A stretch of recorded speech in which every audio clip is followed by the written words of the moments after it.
সমাধান করা যায়। আমরা দেখতে পাচ্ছি আমরা অঙ্কে আছে কত half into 2 x two the power x minus 3 plus 1 সমান কত 5।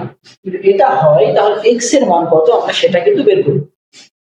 তাহলে এখান থেকে আমরা কি করতে পারি, এখানে হাফ আছে এবং এটি 2, যাকে আমরা একটু ভেঙে ফেলি 2 দি পাওয়ার x মাইনাস 3। 2 এর পরে যদি মাইনাস 3 হয় তাহলে সেটা আমরা কি লিখতে পারি, মাইনাস কোন পাওয়ার মাইনাস হলে সেটা 1 বাই হয়ে যায়, তাহলে 1 ভাগ 2 তার পাওয়ার 3 এখানে প্লাস 1 সমান কত 5। ওকে, তাহলে আমরা কাজ করি যে প্লাস 1টা এখানে আছে, এটাকে আমরা কিন্তু এইদিকে দিয়ে দিতে পারি, প্লাস 1টা আমরা সমান সমান এইদিকে দিয়ে দিলাম, তাহলে এদিকে কি হবে মাইনাস 1। তো এখানে 1 ভাগ 2 into 2 to the power x আর ইনটু 2 এর পাওয়ার কত 3, 2 এর পাওয়ার 3 এর কত হয় আমরা জানি 8, মানে 3টা 2 গুণ করলে 8 হয়। আর এখানে কত হচ্ছে 4, 5 থেকে 1 বিয়োগ করলে 4। ওকে, তাহলে নিচে আমাদের কত থাকলো, এখানে হচ্ছে 2 টু দি পাওয়ার x আর এটা 8 এবং 2 গুণ করলে কত হয় 16 সমান 4।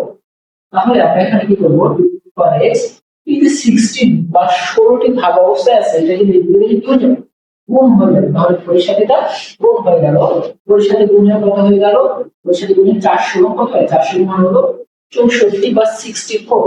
এখন আমরা কি করব, এই যে আমরা যে চলক বা সূচকের যে বেসিকটা আমরা জানি, হয় আমাদের বেস বা ভিত্তি সেম করতে হবে, মানে একই করতে হবে, অথবা পাওয়ার বা ঘাত একই করতে হবে।